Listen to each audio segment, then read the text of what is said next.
भक्तन की परेशानी लेकर यमुना जल में नहाऊंगी, वृंदावन में कुटिया बनाऊंगी। सोना लगे सारा देश, वृंदावन में कुटिया बनाऊंगी, कुटिया बनाऊंगी, मंदिर बनाऊंगी, कुटिया बनाऊंगी, मंदिर बनाऊंगी। हरि जोगन गावे किसान अलग जगाऊंगी। सोना लगे सारा देश, वृंदावन कुटिया बनाऊंगी।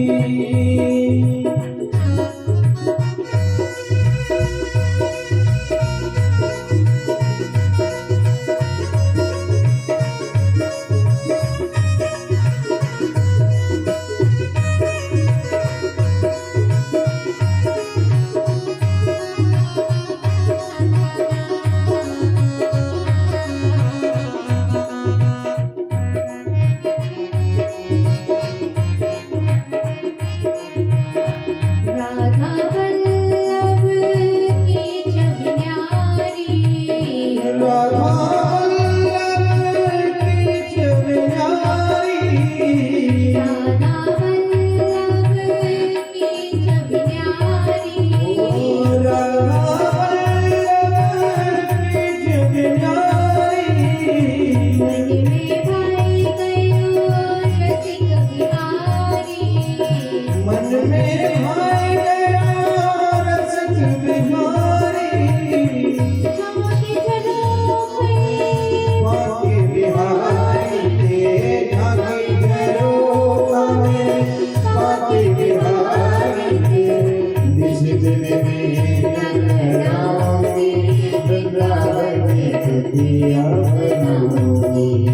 सोना लगे सारा देश, वृंदावन कुटिया बनाऊंगी, कुटिया बनाऊंगी, मंदिर बनाऊंगी, कुटिया बनाऊंगी, मंदिर बनाऊंगी, कुटिया बनाऊंगी, मंदिर बनाऊंगी, कुटिया बनाऊंगी, मंदिर बनाऊंगी। हरि जोगन गावे सागर रंग जगाऊंगी, हरि जोगन गावे सागर रंग जगाऊंगी। सोना लगे सारा देश, वृंदावन कुटिया बनाऊंगी, सोना लगे सारा देश, वृंदावन में कुटिया बनाऊंगी, सोना लगे सारा देश, वृंदावन कुटिया बनाऊंगी। बोलिए भक्तवत्सल भगवान की जय। जय जय श्री राधेश्याम।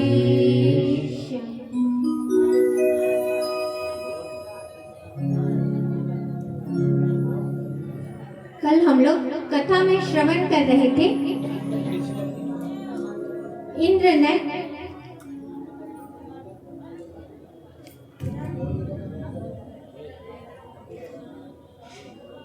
ने विश्वरूप का वध किया, जिससे ब्रह्म हत्या इंद्र को लगी और फिर इंद्र ने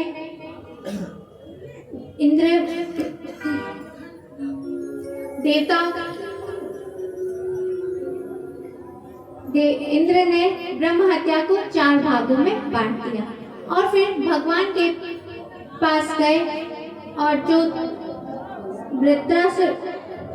जो त्वष्टा थे उन्होंने एक यज्ञ किया कि अब मैं एक ऐसे पुत्र को उत्पन्न करूंगा जो इंद्र का वध कर सके। ब्राह्मणों ने मंत्र में हर्ष का लेप कर दिया कि ऐसे पुत्र उत्पन्न हो जो इंद्र के हाथों से मारा जाए, और यज्ञ किया तो उस यज्ञ की अग्नि से वृत्रासुर की उत्पत्ति हुई। वृत्रासुर एक बाण करके प्रतिदिन एक बाण चारों ओर से बढ़ता था। वृत्रासुर और इंद्र और देवताओं के बीच में भयंकर युद्ध प्रारंभ हो गया। वृत्रासुर ने देवताओं के जितने भी अस्त्र शस्त्र थे सभी को अपने मुख से निकल लिया, जिससे इंद्र घबराए और भगवान के पास में गए। तब भगवान ने कहा कि अब इस वृत्रासुर को मारने के लिए आपको दधीचि ऋषि के पास में जाना पड़ेगा। दधीचि ऋषि से आप अस्थियों का दान मांगे और फिर उन्हीं दधीचि ऋषि की हड्डियों से एक वज्र का निर्माण होगा, जिससे इस वृत्रासुर को मारा जा सकता है। सभी देवता पहुंचे दधीचि ऋषि के पास में और दधीचि ऋषि से याचना करने लगे कि हमें आपका यह जो शरीर है, आपकी जो यह अस्थियां हैं, यह चाहिए। दधीचि ऋषि ने कहा कि इस संसार में सभी जीव को अपना यह जो शरीर है, अपने प्राण सबसे अधिक प्रिय होते हैं। यदि भगवान स्वयं आकर भी जीव से उसके प्राण को मांगे तो वह भगवान तक को नहीं दे सकता, और फिर आप मुझसे मेरे प्राणों को मांग रहे हैं।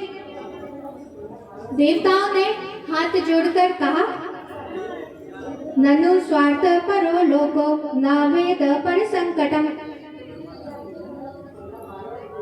देवताओं ने कहा, भगवान इसमें संदेह नहीं है कि मांगने वाले लोग स्वार्थी होते हैं, उनमें देने वाले की कठिनाई पर विचार नहीं करते हैं। यदि वह देने वाले की कठिनाई पर विचार करे तो वह कभी मांगेगा ही नहीं, और उसी प्रकार जो दाता होता है वह भी मांगने वाले की विपत्ति को नहीं समझता है। यदि वह मांगने वाले की विपत्ति को समझे तो कभी देने से इनकार नहीं करेगा। इसीलिए अब आप हमारी विपत्ति को समझिए और आप हमें अपनी अस्थियों का दान दीजिए। दधीचि ऋषि ने कहा कि मैं आप लोगों के मुख से यह धर्ममय वचन ही सुनना चाहता था, इसीलिए मैंने आपसे यह सब वचन कहे। अब मैं यह अपना जो शरीर है इसे आपको दिए देता हूँ। और उन्होंने योग के द्वारा अपने जो शरीर था उसको छोड़ दिया। विश्वकर्मा जी ने दधीचि ऋषि की हड्डियों से एक वज्र का निर्माण किया और फिर वृत्रासुर के सामने इंद्र उपस्थित हुए और इंद्र ने अपनी गदा से वृत्रासुर के ऊपर प्रहार किया। वृत्रासुर बड़ा ही क्रोधित हुआ और उसने इंद्र का जो गदा थी उसे पकड़ लिया और इंद्र की ही गदा से इंद्र के जो ऐरावत था उस पर प्रहार किया, जिससे जो ऐरावत था वह 28 हाथ पीछे खसक गया।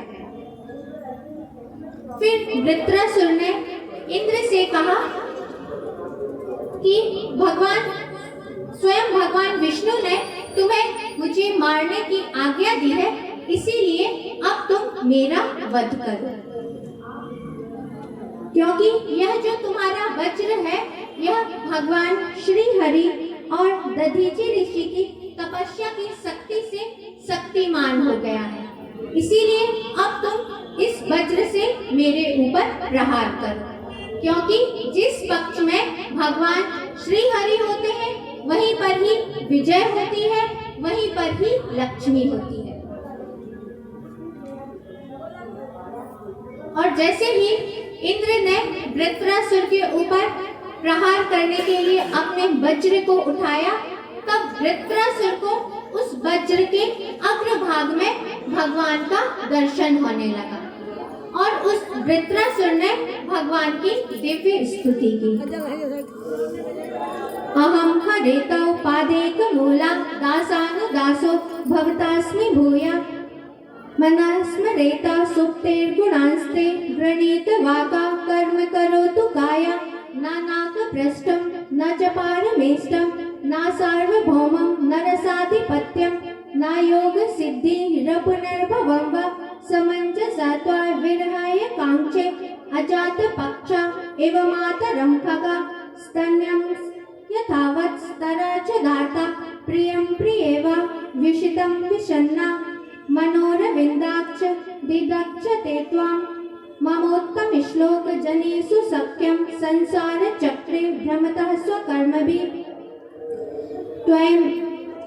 त्वयमात्ममात्मान् मजदार गेहे स्वासक्त चित्तस्य नानाथ भूयात्। 4 श्लोकों में वृत्रासुर ने भगवान की दिव्य स्तुति की है, जिसे वृत्र गीता भी कहा जाता है। वृत्रासुर ने भगवान से प्रार्थना की कि भगवान प्रभु आप मेरे ऊपर कृपा कीजिए कि मेरा हमेशा ही आपके चरणों के जो दास हैं उनका दास बनने का मुझे सौभाग्य अगले जन्म में भी प्राप्त हो, क्योंकि मेरा मन हमेशा ही और जो यह मेरा मन है यह हमेशा ही आपके मंगलमय गुणों का चिंतन करता रहे और मेरी यह जो वाणी है यह हमेशा ही आपके गुणों का ही गान करे और मेरा यह शरीर है यह हमेशा ही आपकी सेवा में संलग्न रहे। और आगे कह रहे हैं कि प्रभु मैं आपको छोड़कर स्वर्गलोक, ब्रह्मलोक और यहाँ तक कि योग की जितनी सिद्धियां हैं मोक्ष तक मैं नहीं चाहता। जैसे कि कोई पंखहीन पक्षी रहता है, वह अपने माता की बाट जोहता रहता है कि कब मेरी माता आए और मुझे अन्न आदि खिलाए। जैसे कि जो छोटा बछड़ा होता है वह जब गाय जंगल में चली जाती है तब बछड़ा कैसा व्याकुल होता है, अपनी माता की बाट जोहता रहता है कि कब मेरी माता आए और मुझे अपना दुग्ध पान कराए।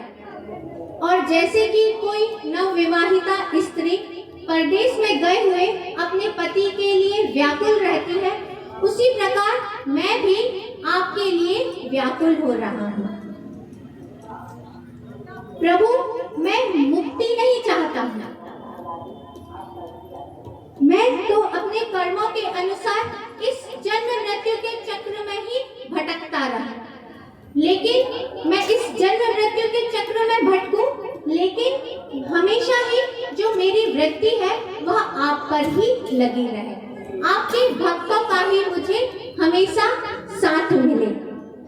और मैं आपसे यह चाहता हूँ कि मैं किसी भी योनि में जन्म लूं, लेकिन पशु पक्षी मनुष्य किसी भी योनि में जन्म लूं, लेकिन मेरी जो यह मति है, मेरी यह जो चित्त है, यह हमेशा ही आपके चरणों में लगा रहे और मेरा यह जो मन है, यह जो घर गृहस्थी में आसक्त है, उन मनुष्यों से मेरा किसी भी प्रकार का कोई भी संबंध ना हो। इस प्रकार जैसे ही वृत्रासुर ने भगवान की स्तुति की, तब इंद्र बड़े ही प्रसन्न हुए। इंद्र ने कहा, अहो दानव सिद्धोसि यस्यते मति रिद्रसि, कि हे दानव राज सचमुच आप धन्य हैं, क्योंकि आपने जिन परम पुरुष का ध्यान किया है, जो आपने यह धैर्य दिखलाया है और आपकी यह जो भक्ति है यह अविचल है। और जैसे ही इंद्र ने इस प्रकार वृत्रासुर को कहा, वृत्रासुर ने इंद्र को ऐरावत सहित अपने मुख में डाल लिया। जैसे कि कोई अजगर हाथी को निगल लेता है, उसी प्रकार वृत्रासुर ने इन देवराज इंद्र को ऐरावत सहित अपने मुख में डाल लिया। लेकिन जो देवराज इंद्र थे उन्होंने अपने आप को नारायण कवच से सुरक्षित कर लिया था। इसीलिए वृत्रासुर के पेट में जाने पर भी इंद्र की मृत्यु नहीं हुई। देवराज इंद्र ने अपने वज्र से वृत्रासुर के पेट को फाड़ा और वहां से बाहर निकले और फिर अपने वज्र से 1 वर्षों तक वृत्रासुर के सिर को काटा। देखिए, वृत्रासुर इतना शक्तिशाली था कि इंद्र को वज्र से काटने के लिए उसके सिर को 1 वर्ष का समय लगा था। और जैसे ही देवराज इंद्र ने वृत्रासुर का वध किया, तब पुनः देवराज इंद्र को ब्रह्म हत्या लगी। अब देवराज इंद्र भयभीत हुए कि अब इस जो यह ब्रह्म हत्या मेरे ऊपर लगी है, अब इससे छुटकारा कैसे मिल सकता है। तब उन्होंने बचने का कोई और उपाय नहीं सोचा। तब वह मानसरोवर में प्रविष्ट हुए और मानसरोवर में जो कमल नाल होती है उसके तंतु के अंदर प्रविष्ट हो गए। और जो ब्रह्म हत्या थी वह चारों ओर इंद्र को ढूंढ रही थी। जैसे ही और फिर जो देवराज इंद्र थे वह ब्रह्म हत्या से बचने के लिए 1000 वर्षों तक उस कमल तंतु के अंदर अपने आप को सुरक्षित रखे हुए थे।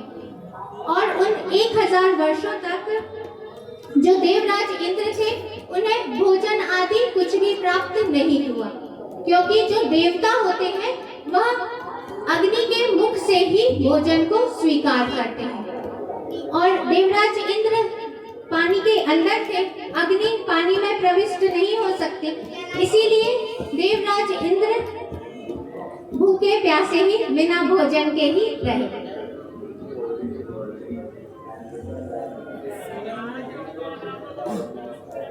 और जब देवराज इंद्र 1000 वर्षों तक उस कमल तंतु के अंदर ही थे, तब राजा नहुस अपनी योग, विद्या, तप आदि के बल के कारण इंद्रासन पर बैठकर राज्य करते रहे। जो इस पावन चरित्र का श्रवण करता है उसके सारे पाप समाप्त हो जाते हैं, उसे यश और धन की वृद्धि होती है और वृत्रासुर के जैसी भक्ति प्राप्त होती है। यह जो वृत्रासुर था यह पूर्व जन्म में राजा चित्रकेतु था। राजा चित्रकेतु की 1 करोड़ रानियां थीं, लेकिन कोई भी पुत्र नहीं था। एक बार राजा अंगिरा ने उन्हें आशीर्वाद दिया। तब अंगिरा ऋषि के आशीर्वाद से उनकी जो सबसे बड़ी रानी थी, जिनका नाम था कृद्युति, उनके गर्भ से एक पुत्र का जन्म हुआ। और उनकी जो बाकी रानियां थी उन्हें पुत्र नहीं था, तो इस सोतिया डाह के कारण जो और भी रानियां थी उन्होंने जो राजकुमार थे उनको विष देकर मार डाला। जैसे ही राजकुमार की मृत्यु हो गई, तब राजकुमार की मृत्यु को देखकर जो राजा चित्रकेतु और रानी थी वह व्याकुल हो गई, अपने पुत्र की मृत्यु से बहुत विकल हो गई, रो रहे थे, उनका शोक दूर नहीं हो रहा था। तब अंगिरा ऋषि नारद जी को लेकर वहां पर उपस्थित हुए और नारद जी ने उस जो राजकुमार थी उनकी जीवात्मा को बुलाया। जीवात्मा वहां पर आई और उसने कहा कि मैं अपने कर्मों के अनुसार ना जाने कितनी बार मैं मनुष्य, पशु, पक्षी, देवता आदि अपने कर्मों के अनुसार अनेक योनियों में भटकता रहा हूँ। अब मुझे यह ज्ञात नहीं है कि यह किस जन्म के मेरे माता और पिता हैं, क्योंकि यह जो जीव है जब गर्भ में रहता है और तब तक अपने शरीर को धारण किए रहता है, तभी तक उसका जितने भी सगे संबंधी हैं उनसे संबंध रहता है। और जैसे ही वह इस शरीर को त्याग देता है तो जितने भी संबंध हैं वह सब समाप्त हो जाते हैं। इसीलिए अब आप मुझे यह बतलाइए कि यह किस जन्म के मेरे माता पिता हैं, क्योंकि जीव तो अनंत है। कितनी बार ना जाने यह मेरे माता पिता बने होंगे और कितनी बार मैं इनके माता पिता बना हूँ। यह मेरे पुत्र बने होंगे और कभी मैं इनका पुत्र बना। जैसे ही जीवात्मा की यह सब बात राजा जो चित्रकेतु थे उन्होंने सुनी, तब उन्हें वैराग्य हो गया और उन्होंने नारद जी के उपदेश को प्राप्त करके विद्याधर बन गए। जब राजा चित्रकेतु विद्याधर बन गए तब वह आकाश मार्ग में अपने विमान से इधर उधर घूमा करते थे।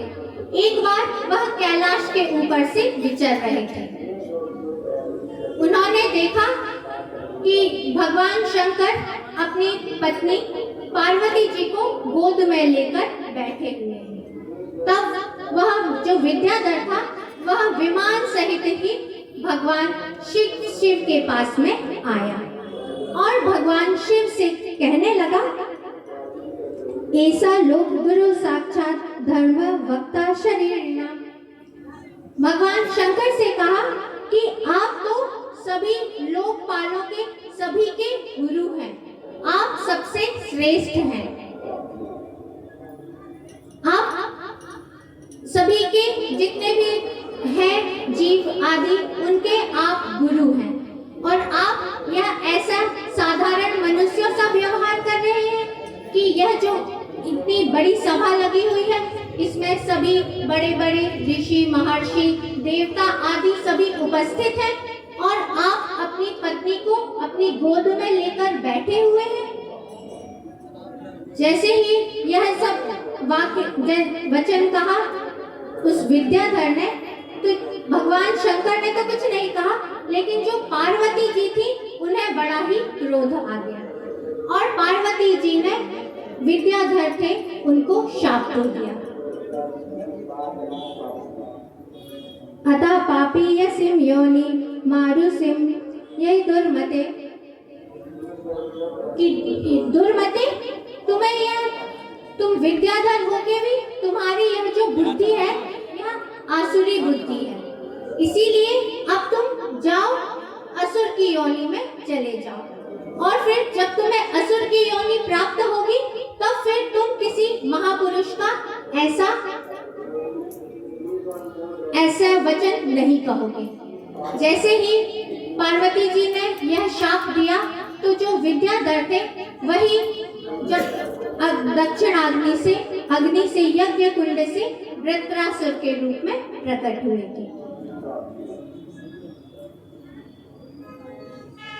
जो इस पावन चरित्र का श्रवण करता है उसे परम गति की प्राप्ति होती है। और फिर पुंसवन व्रत का वर्णन बतलाया है। एक बार दीति कश्यप जी के पास में गई और कश्यप जी से प्रार्थना की कि प्रभु मेरे जो दो पुत्र थे हिरण्यकश्यप और हिरण्याक्ष दोनों का ही भगवान जो विष्णु है उन्होंने वध कर दिया है, इसीलिए अब मैं निपोती हो गई हूँ। इसीलिए अब मुझे ऐसा अमर पुत्र प्रदान कीजिए जो इंद्र का वध कर सके। तब कश्यप जी ने कहा कि अब आप पुंसवन व्रत का पालन कीजिए, पुंसवन व्रत कीजिए। और फिर बतलाया कि कैसे इस व्रत को पूर्ण किया जाता है और यदि आपने व्रत में किसी भी कोई भी त्रुटि की तो आपका यह जो व्रत है यह पूर्ण नहीं होगा। और सारे नियम आदि बतला दिए कि आपको केवल दूध का ही पान करना पड़ेगा और कैसे स्वच्छता से रहना पड़ेगा। कभी आप जूठे मुख नहीं सो सकती हैं, हमेशा ही आपको स्वच्छ वस्त्र आदि धारण करने हैं। तब जो दीदी थी वह अपने नियम पूर्वक व्रत का पालन करने लगी। देवराज इंद्र ने सोचा कि अब यदि कोई पुत्र जन्म लेगा तो कहीं वह मेरा वध ना करे। इसीलिए जो व्रत की त्रुटि थी उसको देखने के लिए देवराज इंद्र वेश बदलकर दिति की सेवा करने लगे। और जो दिति थी वह व्रत आदि करने के कारण बहुत ही जो उनका शरीर था वह कमजोर और दुर्बल हो गया था। इसीलिए व्रत के नियम को वह ठीक से पूरा नहीं कर सकी और एक दिन जूठे मुख ही सो गई। जैसे ही देवराज इंद्र ने देखा कि जो दिति है इनके जो व्रत में त्रुटि हो गई है, तो वह तुरंत दिति के गर्भ में प्रविष्ट हुए और जो उनका गर्भ था उसके 7 टुकड़े कर दिए। और जो उस जीव था वह हाथ जोड़कर देवराज इंद्र से प्रार्थना करने लगा कि मुझे मत मारिए, मुझे मत मारिए। तब देवराज इंद्र ने उन 7 के भी 7 टुकड़े कर दिए। इस प्रकार जो गर्भ था उसके 49 टुकड़े हो गए, लेकिन वह जीव मरा नहीं। तब देवराज इंद्र ने कहा कि अब तुम हमारे भाई हो, इसीलिए अब तुम हमारे साथ स्वर्गलोक में चलो। और वही दिति के पुत्र हुए। बोलिए भक्तवत्सल भगवान की जय। पूज्य सद्गुरुदेव भगवान की जय।